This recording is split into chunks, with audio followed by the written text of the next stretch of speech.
Appreciate it.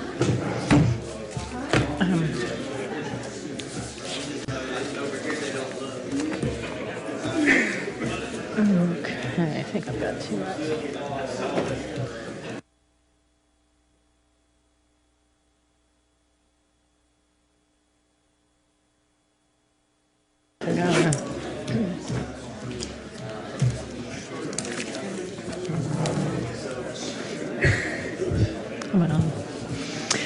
Good evening.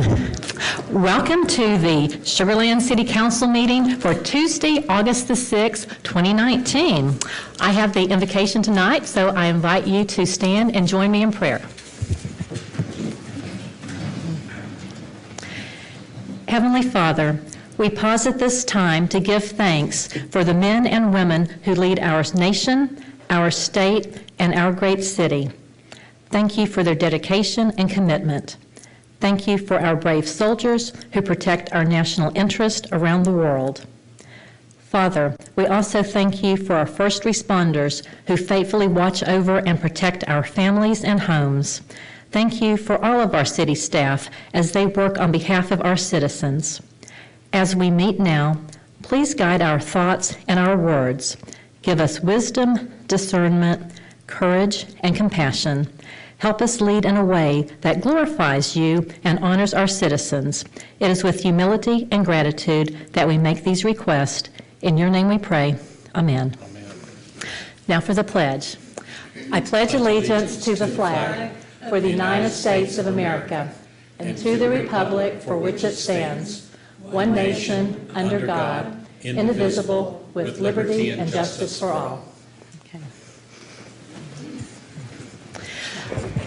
The mayor is unable to be here this evening, so as Mayor Pro Tem, I am serving on his behalf. So, item number 1, public comment. Citizens who desire to address the City Council with regard to matters on the agenda will be received at this time. And the exception to this is the public comments on the public hearing, which will be held when we get to that particular item. So, first call for public comments. Second call. Public comments are closed. Item number 2, review of consent agenda. Item 3, consent agenda. All consent agenda items listed are considered to be routine by the City Council and will be enacted by one motion. There will be no separate discussion of these items unless a council member requests. Move to second. Okay, so that was you, Stuart? Oh, it's you, Jeff. Move to. Oh, I'm sorry. Okay, yeah, do we have a second? Second. Okay, great. So motion by Porter, second by Jacobson. Let's vote at this time.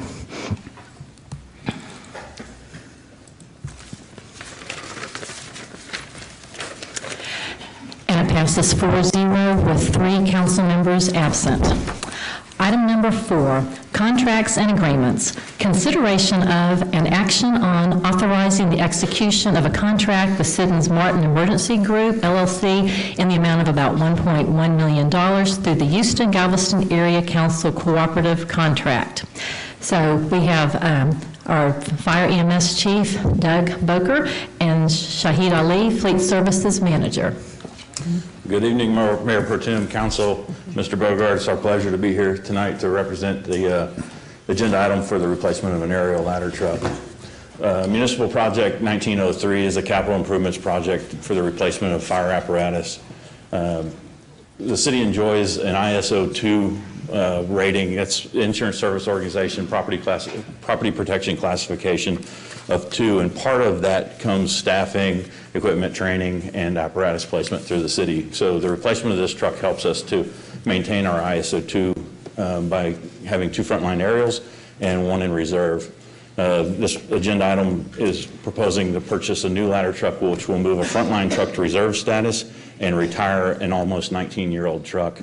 And it's a good time to point out, not many communities get to enjoy their fire apparatus for as long as Sugar Land does. And we get to do that because of the dedicated work that our fleet department does for us, and namely Daryl Wojtek. So I want to recognize the work that Daryl does on, they call it the Red Fleet.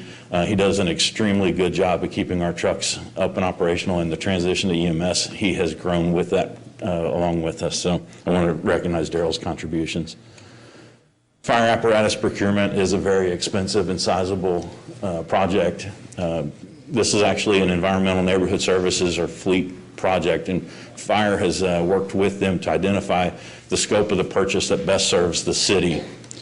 Historically, when we've gone out and bought fire apparatus, we've done custom builds, and that's where we work directly with the manufacturer and we design every aspect of that truck, bumper to bumper. It takes about 12 months to do that. There's multiple inspection trips in that, but you're getting the exact truck that you've looked for that you think serves your community. We're taking a slightly different approach in this truck and trying to generalize the truck based on performance instead of specification. So this truck, it won't take 12 months to buy. There's one actually available for purchase now. It won't require multiple inspection trips. And while it is highly functioning, it's not custom. So we've had a shift in our purchasing philosophy for fiscal year 19. Good evening, Mayor Pro Tem. Good evening, Council. Just to continue on with what Chief Boker had mentioned, an assessment was made. We looked at many variables such as design and performance, as well as the physical and tactical requirements for the apparatus. We held numerous meetings with the manufacturer representatives. We looked to make sure that all the requirements were met. We also made sure that NFPA 1901 standards were also met. The replacement is based on the individual unit needs. And the procurement, it's going to be made through the Houston-Galveston Area Council Cooperative Agreement. Allows us to leverage all the purchasing potential within governmental entities, and then all contracts are competitively bid and also awarded with compliance with any state procurement laws and regulations. So for the FY19 aerial replacement schedule, we're proposing the purchase of a Pierce 107-foot aerial fire apparatus. This is a stock truck that the manufacturer has online. When you hear stock, it doesn't mean cheap and it doesn't mean stripped. This is a well-appointed truck that they put online. It has the options that about 80% of customers generally like. It can either be purchased like what we're doing, or they use them as demo trucks. So this is a truck that will well serve our city. It has increased maneuverability because we've dropped to a single axle. That's a technological advantage that wasn't available to us 10 years ago when we bought our last aerial. But by dropping the second axle, it helps us when 68% of our calls are EMS in nature, and it seems like half of that 68 is in cul-de-sacs.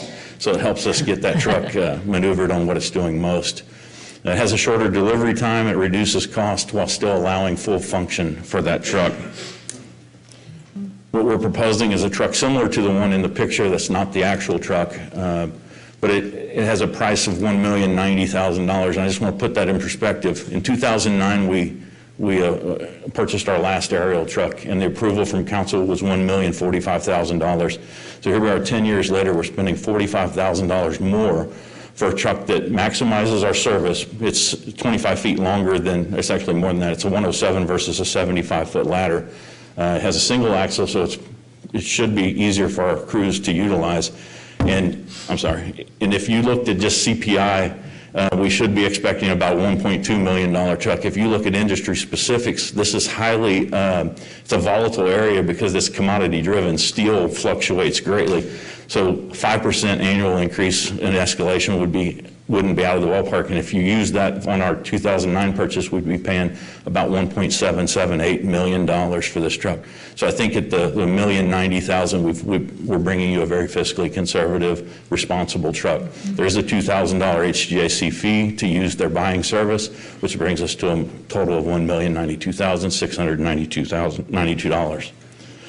And so the recommendation is the Environmental Neighborhood Services and Fire EMS departments recommend the City Council to approve the purchase of a new Pierce 107 ladder truck in the amount of $1,092,692. And with that, Ali and I are here for to answer any clarifying questions. Thank you. Are there any clarifying questions? Motion to approve. Mr. Porter? The current truck, we're going to shift it to reserve. And the reserve truck, we're going to sell to another jurisdiction? Yeah, the disposition will be in action through Well, our thoughts are most likely to trade it in as a possibility. Oh, okay. Or we dispose of it, possibly using it as a training tool. With the addition of the fire training facility, we are trying to hold some equipment back so that we can we're not taking frontline apparatus out of service. So it might be disposed of, it might just be transitioned to the training field. Okay, It would be a future consideration. yeah. Second? Okay. Are there any further discussion by the council members? Let's vote at this time.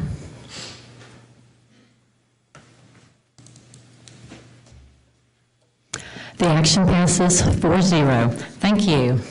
Next, item number 5A. This is under ordinances and resolutions. Consideration of and action on City of Sugar Land Resolution number 1926, a resolution of the City Council of the City of Sugar Land, Texas, denying CenterPoint Energy Houston Electric LLC's requested increase to its electric transmission and distribution rates and charges within the city filed on or about April 5th, 2019, finding that CenterPoint Energy Houston Electric LLC must reimburse the rate case expenses of the city and setting forth other provisions related thereto.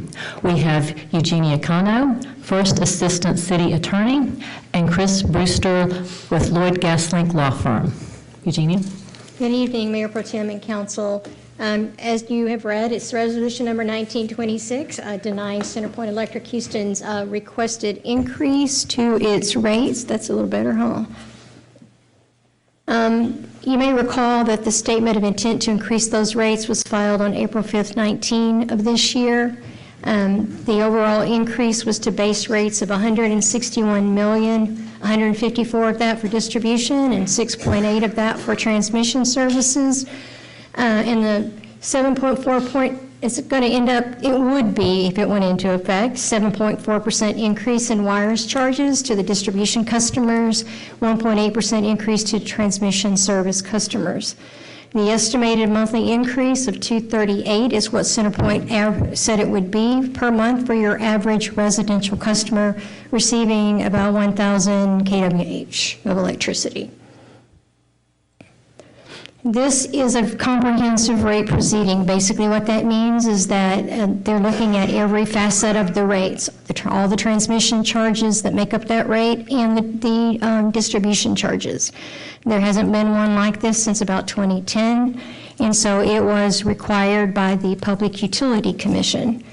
On April 23rd, you may recall I was here, and in resolution number 1912, the council suspended the rate increase to give us an opportunity for 90 days, extending from May 10th to August 8th to review the filing. And that's been happening. And how has it been happening?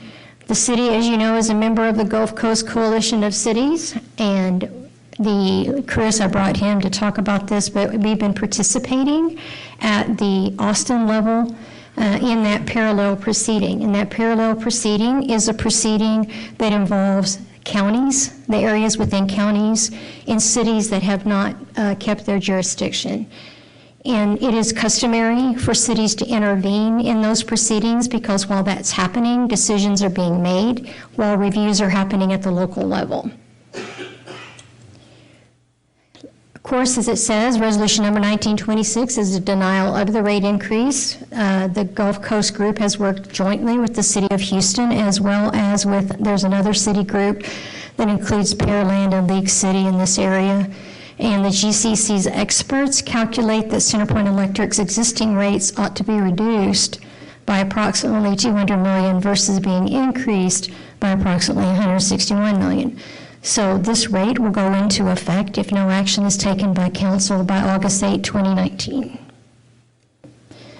So here's what's going to happen. I put likely, but this is really going to happen. CenterPoint Electric is going to appeal a denial, along with all the denials of the GCC cities, of which there are 39 of us. An appeal is going to be consolidated with this parallel proceeding, and now everything will be together. The administrative law judge will issue a proposal for decision in about 2 months approximately. Then the PUC will look at everything, consider the evidence, the parties' positions, the ALJ's proposal for decision, and then set the rate. We recommend that council approve resolution number 1926 denying CenterPoint Energy Houston Electric's requested increase to its electric transmission distribution rates and charges that were filed within the city on or about April 5th, 2019. And I'm here to answer any questions you may have. I did ask Chris Brewster to be here, who's the one that's been representing the city at the Austin, who can answer any question actually that you may have on this issue. Chris? Yeah. Thank you. Council members, do you have any questions?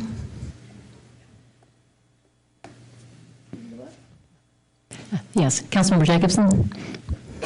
Good evening. Is there any downside to us joining? Are we losing any individual rights by combining? No, in fact, we find historically that there's advantages to joining together. First of all, I think there's just some efficiencies to cities banding together and participating in these cases, given that cities generally have common interests.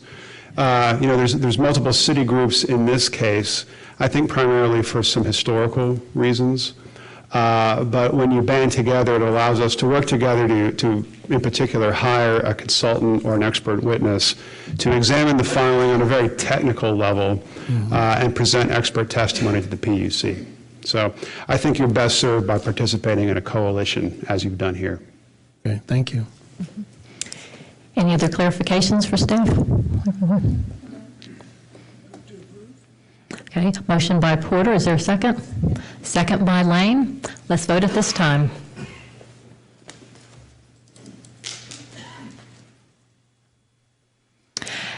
And the motion passes 4-0 with 3 council members absent. I see Texas State Representative Rick Miller in the audience. Thank you, Representative, for coming this evening. Appreciate that. Next, we have agenda item 5B, consideration of and action on City of Sugar Land Resolution number 1921, a resolution of the City Council of the City of Sugar Land, Texas, authorizing the opening of investment accounts with the Texas Cooperative Liquid Asset Security Systems Trust, Texas Class, and adopting the trust agreement. And we have Jennifer Brown, Director of Finance. Thank you. Good evening. The city has an investment policy that was most recently adopted by City Council in May of 2019 via Resolution 19-14 that is consistent with the Public Funds Investment Act, which is Chapter 2256 of the Local Government Code, or the Government Code. Under this policy, the city may invest funds under our control through eligible investment pools, as long as the governing body, by ordinance or resolution, authorizes the city's participation in each pool. We currently participate in TexPool and TexStar. There are other pools that are available. These are the ones that we have found to best suit our purpose, along with Texas Class, which is what we're considering this evening. So Texas Class is the Cooperative Liquid Assets Security System. It was organized under the Texas Government Code in 1996 under Chapter 2256. The eligible participants in the pool are basically any city, county, school district, or other public authority created under the Texas Constitution. The program is administered by public trust advisors, and the funds are held by Wells Fargo Bank as the custodian. Texas Class meets the policy guidelines. It has a stable net asset value, which the target is between 99.5% and 100.5%, or just right at $1. And the weighted average maturity has to be less than 90 days. And there's, I put in parentheses what their stable their net asset value and weighted average maturity were for the month of June, which is when I had updated this prior to review with the Council Finance Audit Committee. So at the end of June, Texas Class had assets of just under $10 billion, and the pool that we would participate in is the government pool, because it only invests in government agencies and treasuries and not commercial paper. That's the word I was thinking of. Sorry, I just like thinking CDs, but that wasn't it. So our policy does not allow commercial paper. The Texas class pool does invest in commercial paper, which is the bigger pool. There are higher yields, but our policy does not currently allow that, so we would be participating in the government pool. And it's smaller, it's more conservative, and the benefit of Texas class is that they pay a compound and pay interest on a daily basis versus monthly like the other pools. So your money earns more and it works harder for you. So the yields are comparable to the other pools. They're all basically investing in the same securities. It's just a matter of how the funds are working for you, and the benefit here is that the interest will accumulate at a quicker pace. And the scale here is fairly small, 1.8% to 2.5, just for the whole range of the chart. Things are going to change as the market changes, based on the mix of their investments. But overall, they're very close yields. Like I said, I did review this item with the Council Finance Audit Committee at the July 18th meeting and answered some questions, and they overall recommended that we bring this forward. It would be the 3 individuals authorized in the resolution are our investment officers, and the authority has to be granted at the individual level by the governing body, because we are given security codes by each pool. And so any change there has to come back in front of you as City Council. So with that, I would be happy to answer any questions. Okay. Would anyone from the Finance Audit Committee like to comment on this before we go to clarifying questions? I think our finance director did an adequate job of explaining the review and our support for this. Thank you. So clarifying questions? No. Do I have a motion? Okay, motion by Councilmember Jacobson. Is there a second? Second. Okay, a second by Councilmember Lane. Let's vote at this time.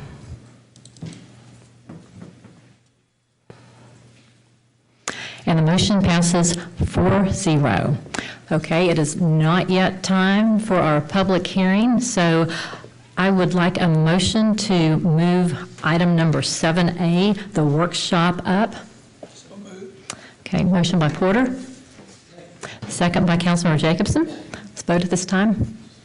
Oh, just okay, we'll do a hand vote. Okay, we're good.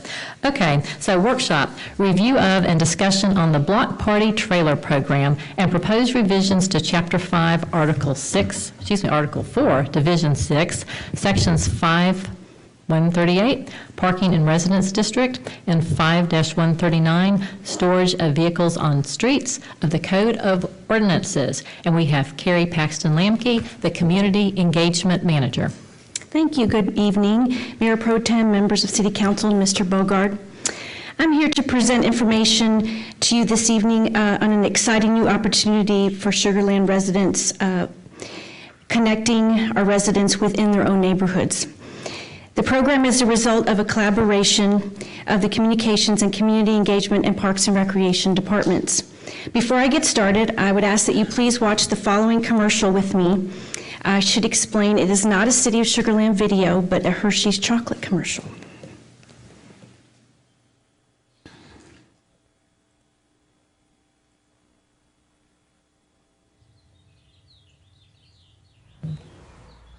I don't think we know the guys in this house.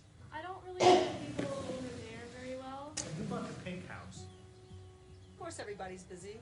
Hey and bye, and that's about it. Well, there's some neighbors further down the street that I don't know. I'm sort of a new neighbor. She thinks I'm a new neighbor. I don't know them. You know, when I was a kid, we'd have a whole group and we'd be riding our bikes all over town. Yeah. That doesn't seem to happen anymore. Yes, I do find that a lot now. I see people on their phones, and I'm guilty of it as well. You know, the iPads and the cell phones and all of that. You know, everybody's busy with their everyday lives. You need something to pull people together.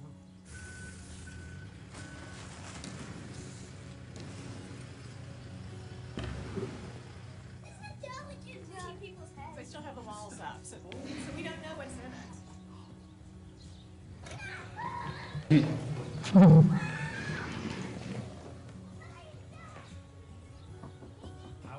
what's in the big box?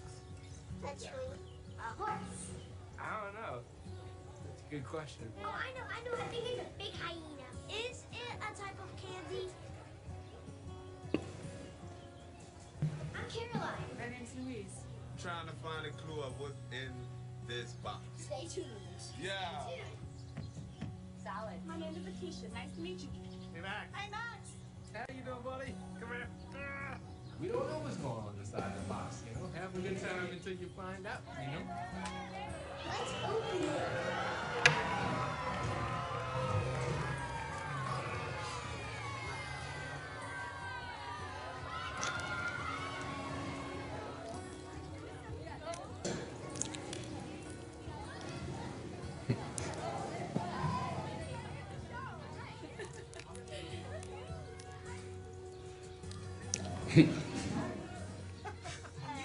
I'm Phoenicia.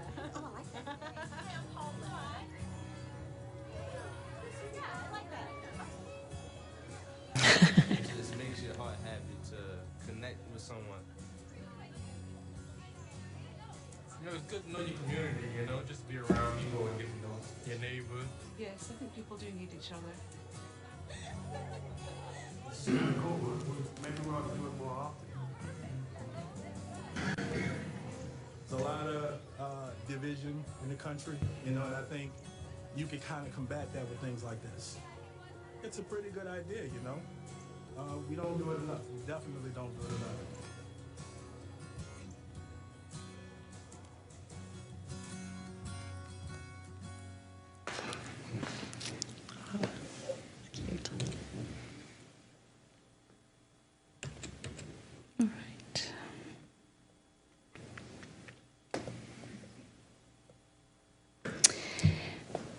As we just saw in the commercial, and as we all know personally, people are busy and may not have had the chance to get to know their neighbors.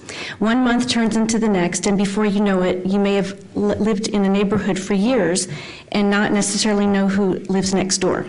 The Block Party Trailer Program is a way we hope will bring people together where they live. The City of Sugar Land staff are continually seeking new ways for the residents to engage with each other. The new Block Party Trailer Program will focus on providing a convenient way to bring people together and strengthen neighborhoods within the City of Sugar Land. As you saw in the commercial, it took something tangible and interactive to get neighbors talking to each other. In the same light, we hope our Block Party Trailer Program, filled with games and supplies, will do the same in Sugar Land. I also want to add that the trailer is part of a long-term plan focused on a larger Engaged Communities Best Neighborhoods program that we are currently exploring. Now for some background. The program was a result of efforts in fiscal year 2018 to streamline the city's special events offerings and avoid duplication of efforts by leveraging existing event opportunities occurring within neighborhoods through community groups such as homeowners associations. In FY 17-18, the city launched a strategic project for the evaluation of city events to explore the best policy framework and approach for providing both community and regional destination events within the city and their impact. Even with regional events becoming bigger, there is still a benefit from smaller local events that are focused on Sugar Land residents and play an important role in bringing the community together. The city's special events staff had the foresight and laid the groundwork for this program, created to foster neighborhood relationships and build community within Sugar Land. The timeline includes first the ordering of the design or wrap of the trailer, which we will show you the name and design in just a moment. Fleet has already completed the layout and construction of the trailer's insides. And on August 21st, we will launch a promotion video to inform residents of the new program and explain how they can participate in a contest to be the first to use the trailer on National Night Out October 1st. The online neighborhood registration process will also begin that day. Now, the next month, in September, Parks will complete stocking of the inside of the trailer, and then the trailer will be revealed on October 1st at the National Night Out Party for those who won the contest. And the very next day, reservations will be open for regular use. So what's in the Block Party trailer? You see before you a list of items. supplied in the trailer. Anything you will need to throw a block party, from tables, chairs, ice chests, to large games such as cornhole and giant Connect Four that many neighbors can play together at the same time. Now, how can residents reserve the trailer? Reservations will be made through the Parks and Recreation Department. One of 3 types of registered groups can reserve the trailer on a first-come, first-served basis, no more than once per quarter. A homeowner association, or HOA, a neighborhood association, oftentimes a neighborhood within an HOA, but not always, or a recognized community group, which is defined as an organized group of residents without an HOA or neighborhood association. Reservations must be made at least 15 days prior to the desired reservation date, and there is no cost or deposit to reserve the trailer, but a rental agreement, waiver, release, and indemnity agreement are required. Now, failure to follow the rental agreement and to abide by city ordinances or state law, or utilizing the trailer in a manner other than its intended purpose, may result in a recognized group's loss of ability to reserve it for up to 2 years. The trailer will be available for Saturdays and Sundays, excluding weekends in close proximity to official city holidays, where the city is hosting a special event such as Memorial Day or July 4th. Recognized groups will be required to submit a special events permit application 45 days prior to the requested date if the anticipated attendance for their block party is more than 100 people, or a street closure is requested. I believe there's an and there, but that should say or, either or. Residents should also know that street closures are prohibited unless authorized by the special events permit. And let's see. And one lane of the street must remain open at all times to allow for emergency access to the block party and any lots surrounding the trailer. Park staff will oversee the delivery of the trailer with drop-off on Fridays between 1 to 4 at an approved location to an adult at least 21 years of age, and pickup will be the following Monday morning between 7 to 10. The current parking ordinance has been updated. Unless a trailer is owned by a government agency, it is unlawful for trailers to be parked in residential areas for more than 48 hours. The first reading of that ordinance is set for September 3rd, with the second reading set for September 17th. Now, who is responsible for this program? It's a partnership between the Office of Communications and Community Engagement and Parks and Recreation. Communications and Community Engagement will facilitate the maintenance and oversight of this policy, including coordination of any future policy revisions, as well as marketing and promoting of the trailer program, including creation and maintenance of the informational and promotional materials related to the program, maintaining the list of recognized groups that are eligible to reserve the trailer, and maintaining the website for this program. Parks and Recreation will coordinate all reservations for the trailer, including maintenance of any forms associated with the rental, ensuring reservations for the trailer are completed per the procedures outlined in the policy, the overall maintenance and upkeep of the trailer, including replacement of any damaged or missing items, and coordination and transportation of the trailer to and from reserved locations. Here's the big reveal. Here's our snazzy block party trailer. In early June, we presented this trailer program to the Parks Board. They not only provided helpful feedback on the design, but also decided on the name, the Sugar Cube, with a tagline, connecting neighbors one block at a time.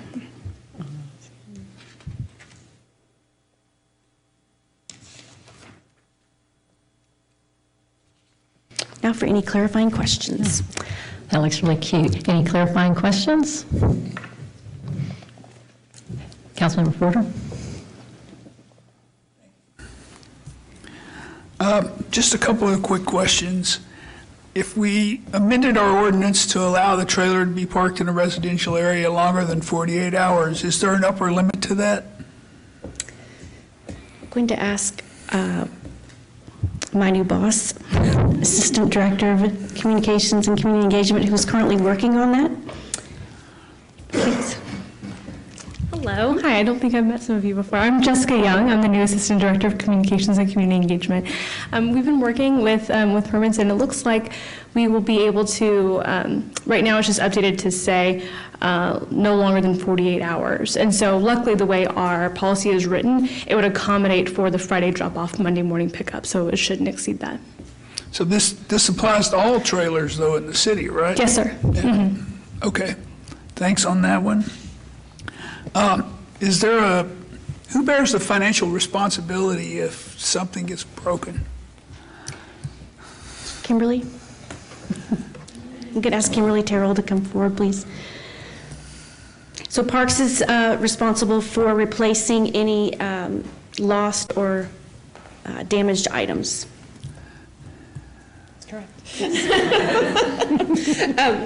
We anticipate that things will wear out, so every year we replace canopies, tables, et cetera, that wear out, so this will be part of that program as well. So the Parks Department is responsible for that. So if my HOA reserves it and I had a neighbor's child that was exuberant and broke something, would I be responsible to pay? Or the HOA? Or would Parks just assume that won't happen very often? Parks will assume that that's part of the normal wear and tear of those items. We are making sure that we get the sturdiest of items that we can of the tables and chairs available. But we do anticipate that if the program kicks off and there's a lot of use, that there will be wear and tear throughout the year. Well, it appears that somebody or a lot of somebodies have done a lot of work on this, and congratulations. It's a really unique idea. Thank you. Councilmember Lane.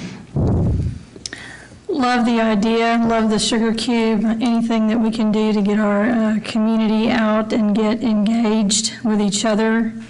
That just makes us stronger and a better city. Really appreciate the idea. I'm real excited about it. I can't wait to go to the first Sugar Cube gathering. And just to reiterate what Councilmember Porter said, just make sure that it's in the agreement. If any items get taken or misplaced or whatever, be clear that they're held responsible for returning those items. But fantastic idea, excellent work. Appreciate it very much. Thank you. Okay. Ms. Mayor Pro Tem? Yes, sir. Yes, I wanted to just add that it'll be nice to have a reason to meet your neighbors short of having another hurricane. Thank you. Okay, thanks. Pro Tem. Yeah, I think this is a fabulous idea, and knowing your neighbors is also a safety. It helps with safety when you know who's supposed to be there and who's not. So this is a wonderful idea, and I really appreciate everything that staff has done to make this possible. Any other comments from the council members? Any other recap from the city manager? Okay, great. Thank you very much, Carrie. Okay, moving right along here. We are at item number 8A, City Council Member Reports. So, Councilmember Jacobson. What? We go back. Sorry. I was getting ahead of myself. We have the public hearing, item 6A, to hear and receive all persons desiring to be heard on a proposed change of zoning from standard single-family residential R1 district to planned development PD district final development plan for 5.805 acres located along Grants Lake Boulevard in the Grants Lake Tempo Section 1 Townhome Subdivision. We have Douglas Schomburg, the city planner, development. Thank you, Mayor Pro Tem, members of the council. This evening, we're going to talk to you all about proposed rezoning over at Grants Lake, in particular the Tempo's townhomes. And we're going to go over a little bit of an overview and then go through some main items with the city-initiated PD rezoning. So we'll orient real quick. This is Grants Lake Boulevard, and this is Highway 6. This site was platted and developed back in 1982. It's 80 residential lots and 13 buildings. It was annexed in 1991, fully developed. There was a fire that occurred in late 2018 And it was in one building, number 24, and I'm going to point that out in this area. And the way the buildings are designed is they make up several fee simple lots. So individual lot owners own that and the portion of the building or the unit above that. One of the things, and it was lucky there was no loss of life with that fire, but one of the things following that is it brought attention to any reconstruction and new building, what was going to be needed to meet current codes, building and fire codes, and what was going to be needed for reconstruction. And we took a close look at the zoning for the site, and we quickly discovered that there was going to be a need for some rezoning amendments in this area. This area here had been part of that annexation, but for whatever reason was brought in as part of a larger area and subsequently had R1 zoning, which is our single family, put on it. I'm going to mention real quick with this map, this area here is essentially a sister development. This is Grants Lake Tempo Section 2. It's very similar in layout and is something that we're also going to be bringing forward through the Planning and Zoning Commission and City Council in the future. We want to work closely with the HOA for that. So whenever we see we've got an issue, we want to make sure we address that. However, due to the immediate needs here, as well as working with the applicant's contractor with some materials, we felt we needed to move forward as quickly as possible. So we did determine that there was a need for essentially a city-initiated PD rezoning for the property, and the PD element essentially because of the customized nature. This property was not designed as one of our standard townhome zones, and of course was designed without specific zoning parameters. Going to take a look at the aerial here real quick. This, again, Grants Lake Boulevard. This is the complex, the 5.8 acre area. As you'll recognize, Grants Lake itself, the water body here, and this is the recreational portion of the site of the complex. This area here at the middle is the 8 units, 8 lots here as part of Building 24. This is the sister development. You can see the similarity in the way the design is laid out. Grants Lake overall has a variety, everything from townhomes in the general vicinity to some specialized patio homes. So there's a variety of housing, but again, we're essentially focused on the Tempos product, which is what they were named when they were platted and built. I'm going to show you real quickly plat excerpt of the property. The property boundary here, this panhandle area, this is essentially where the recreational portion is, as well as quite a bit of landscaping. The Grants Lake property along the side here, along the east. The property has within it private access drives. This is not a public street, but it's private access drives. They also have parking along that area. And then there is also egress and ingress here, as well as some additional parking. We can see the individual lots.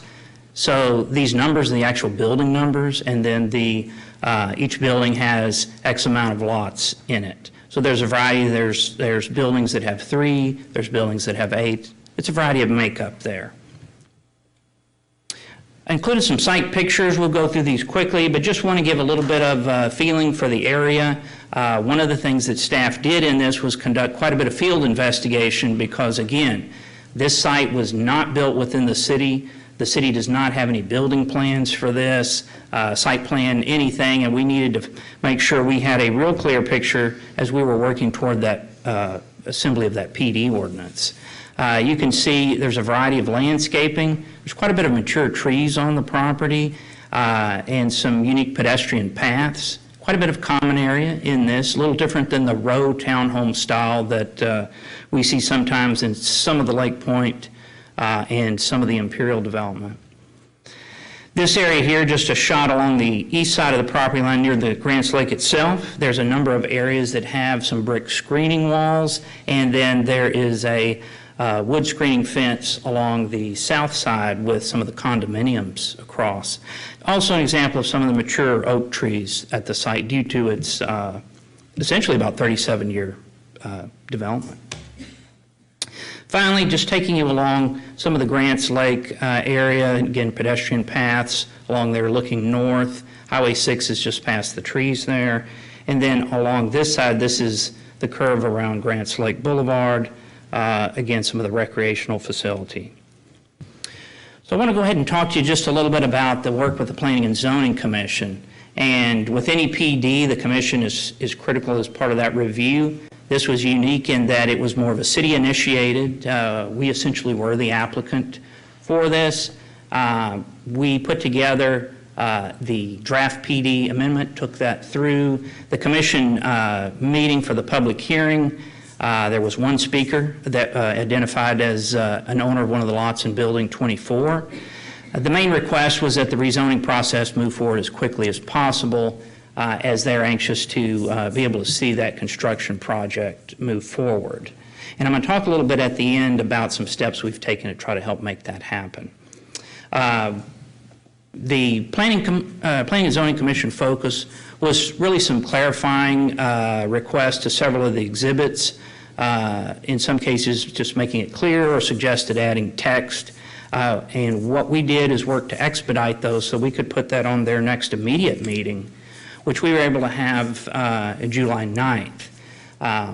That meeting, we provided them updates from all the feedback that they had given us. Following that, they did vote unanimously to recommend approval of the rezoning for the PD with staff revisions with those exhibits that we had revised. That is what's attached to the ordinance this evening for your packet. So looking at the drawings, this is the overall site layout, and we did get some assistance from the contractor that is working on the reconstruction. But we then added information about where the common open space is, the parking that's covered parking, the parking that is essentially uncovered area, where refuse containers were, a number of things that to try to put this in more of a planned development approach. Our main goal with the exhibits are, again, a guide for not only the repair and reconstruction here at this area, but also if another resident or a group of buildings was reconstructed, again, might not be the result of an event. It might be deciding to move forward. This provides that custom approach needed. Now I'm going to take you through the elevations real quick, just showing you these are the material call-outs. These units, while not totally identical, are very similar in the way that the materials are laid out. They are similar in terms of building features such as the roof lines, maximum height 30 feet. They are two-story technically, but they're not greater than 30 feet. And so these drawings, just as we've done with PDs in the past, capturing essentially not only the reconstruction for, again, that Building 24 site, but we've added language, and P&Z had made some suggestions to that as well, where these could be used to generally administrate other work at the complex in the future. We feel like they capture the extent of that, and we've put some flexibility in the language as well to be able to use them as more of a general guide for other buildings. Landscaping layout, this was where we really got into that field work, and again, this, just so you can see real quickly what you're seeing here, these are mature trees. Essentially all of these in the cloud type are oaks. These are essentially over 8-inch caliper trees. We've documented those. That's one of the things that makes this site a really nice looking site. And again, we do have some standard tree protection measures in the development code, but as part of a PD, we've put in some tree replacement that we feel is, again, more in line with PD work that the city has reviewed and approved in the past. We documented other trees you can see in some of these spots that don't rise to that level of the caliper, but again, provide some of that green space. We wouldn't want all these to be cut down in the future and essentially nothing replaced. And the code, the standard code, does not fully address this type of large-scale mature trees. We've also documented, again, some specific features that folks have gotten used to there, some brick screening wall areas. Again, we think those are important to the characteristic there. And if something was removed, we think that to document that and be able to replace that.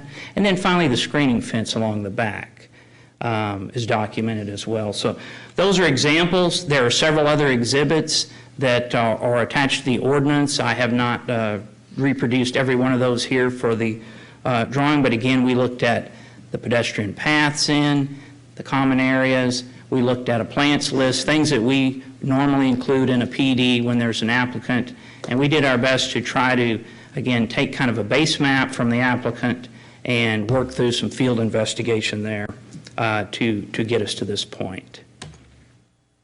Future land use map, as the council knows, the council approved the future land use plan and its associated map in August of last year, just about 1 year from where we are now. This area in the overall Grants Lake is shown as part of a medium density type products. Grants Lake, again, is very mixed with some various different type of housing products. And this is in alignment with that, in alignment with the essentially the goals and objectives of the comprehensive plan. Summarizing for tonight's public hearing, notifications as standard were carried out, but there were some things that we did that were not that are not typically standard. Rather than just the hearing in the paper, we also customized a letter to better explain what was going on with the complex. One was for property owners within, and one was more for property owners outside the 200-foot notification. So we tried to work with that, as well as sending the HOA some specific communications. Courtesy notification sign, as usual, was placed on the site as well. We had also encouraged the HOA to send out their own communications as able, as part of that effort to try to help folks understand what we were trying to do with this and what we were not trying to do with this rezoning. We've received for the council public hearing notification 2 phone calls at this time and 1 public hearing inquiry form, and no opposition was noted. The inquiry form was represented to be someone from the Grants Lake Tempo Section 2 that I pointed out on the north side, and interested in why we weren't rezoning that at the same time, or really wanted to understand about that. And we did respond that that's on the radar, and that's something that we are going to be working to move forward with. I wanted to mention, because it's a fairly new process, one of the ways we try to look at some process improvement and really an enhancement is the most recent public hearing inquiry form. We had gotten some direction from city manager to try to look at any additional ways we could to help capture what folks are saying. Sometimes individuals may email in, or there's just a chain of emails, and it may be hard to know, were they supportive or were they concerned? Did they have some specific thing they wanted to get to us? That was rolled out recently in the last month or so, and again, that process is just an additional form. It doesn't take the place of the standard notifications. But again, I think this is one of those things that helps enhance being able to document. And some folks would rather go online and do that rather than pick up the phone. It's just an additional measure. So as we go forward with zoning cases, we'll tell you more about that process. But that's something that we feel will be a positive addition. Points for consideration this evening. We believe it's designed to match up with the existing development as closely as we can. We believe these are in character with the existing development in the area, in accordance with the comp plan, and we did work to incorporate the commission feedback. We feel like we've got a good ordinance that, again, is a roadmap not just for this immediate building reconstruction, but also for that whole site of 5.8 acres. Our recommendation this evening is to hold the public hearing and then followed by approval of ordinance 2169 on the first reading. We anticipate the second reading August 20th based on how things go this evening. And the last thing that I wanted to say, I mentioned that we wanted to update you on some things the city was doing with in regard to the building and permitting here. And as the council knows, Building permits are required, in addition, of course, to the zoning. And in an effort to try to capture as much time as we could to essentially concurring reviews, the building official and planning looked at going ahead and allowing the applicant to submit the plans for the permit to be reviewed and receive feedback. So the applicant team did. They have been working on those plans and they submitted in July.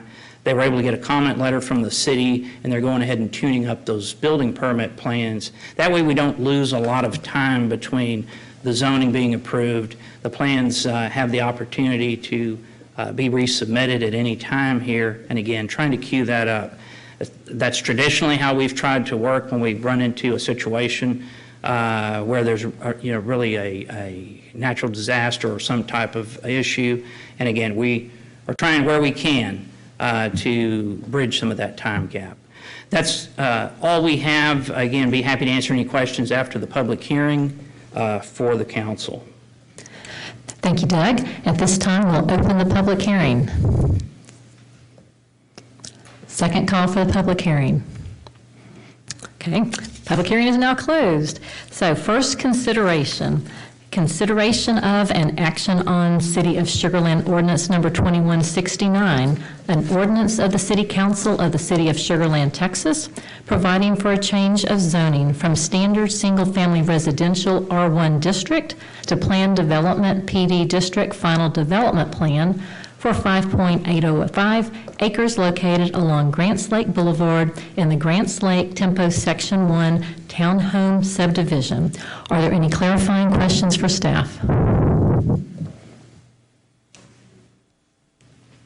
Take a second. Okay. Do you have a question? No, as the council member from District 3, the garden spot of Sugar Land, where Grants Lake currently sits, and where we are currently seated right now, I request the honor of making that motion. Okay, so was your motion withdrawn? And okay, and motion by council member. Okay, well, we'll get to that. Okay, so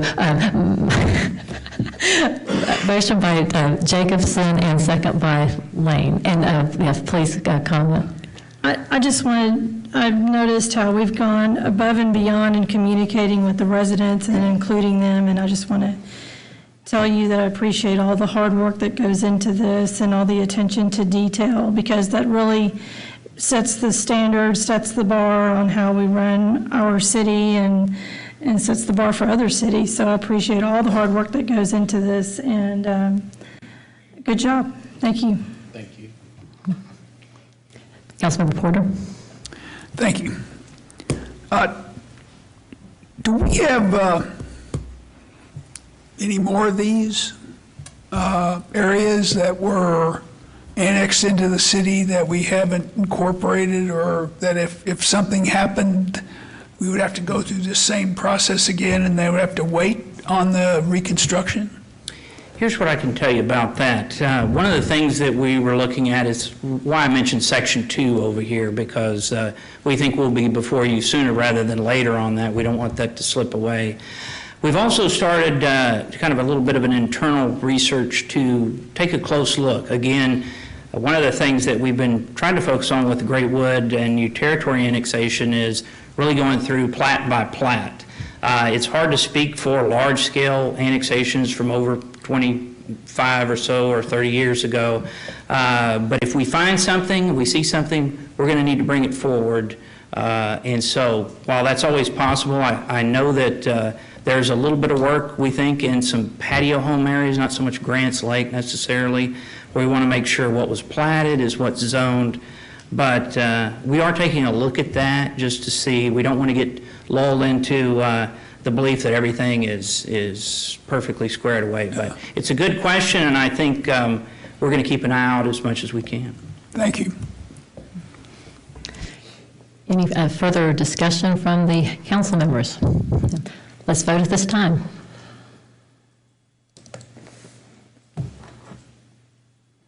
Okay, and it passes 4-0 with 3 council members absent. Thank you. Thank you, Doug. Agenda item 8A, City Council Member Reports. Let's start with you, Councilmember Lane. Well, I attended a Inside Texas Politics session review with Representative Rick Miller and Councilmember Jacobson and the mayor. Went to a public meeting for the Hill. The mayor was there, and seems like we've had a series of meetings, and the residents are coming together, and they want some restrictions, but little city involvement is what I got from that. And I also attended a police graduation. We have 3 new members to our police department with Councilmember Jacobson and Kamali this week. Thank you. Councilmember Porter. Thank you. I'll just highlight that the Sugar Land Heritage Foundation Friends Organization is having an evening event this coming Thursday at 6 o'clock. So you're all invited. Come on down. Thank you. Councilmember Jacobson. Thank you. Yesterday, along with Parks and Rec Director Joe Chesser and Assistant Director William Hodgick, we attended a meeting of the Fort Bend Mountain Bikers Association, which is a group of mountain biking enthusiasts who are volunteering a lot of time and sweat equity to create and build trails. And they've created a 501c3 so that they can work within the city regulations, and we're very, very grateful for the work that they're putting in. Let's see, with Parks and Rec Director Chesser, Assistant Director Terrell, and Assistant City Manager May, we greeted and met with resident Sharon Meyer, who is the ambassador from the National Pickleball Association, the ambassador to Sugar Land, and she has a vision for creating a mecca for pickleball in Sugar Land, and I was especially interested because it sounds like economic development to me. Also attended a Access Health breakfast event, and then the Fort Bend Mayors and Council Members Association in Kendleton. Thank you. And I attended the Chamber Luncheon on Business Protocol, and also the Fort Bend Leadership Forum reunion. I'm class of 1995, so it was a long time ago. Also hosted Tramontino at the Skeeters, and that was a really exciting night because baseball legend Deacon Jones was honored and his number was retired. And I also hosted the Clements Athletic Booster Club at the Skeeters. So now for item 8B, the City Manager Report. Yes, ma'am. We continue to have our City Council budget workshops scheduled for Thursday mornings. The next one will be this Thursday, August 8th at the in the Kane Room here at City Hall at 7:30, and we will hold another one on the morning of the 15th. I cannot say beyond that whether additional budget workshops will be required. That'll be up to City Council. And then also looking forward, we will be holding a special meeting on Wednesday, August 14th at 5 p.m. to allow the City Council to consider calling a special election for GO bond issuance for later this year. And that's all I have there. Okay, thank you.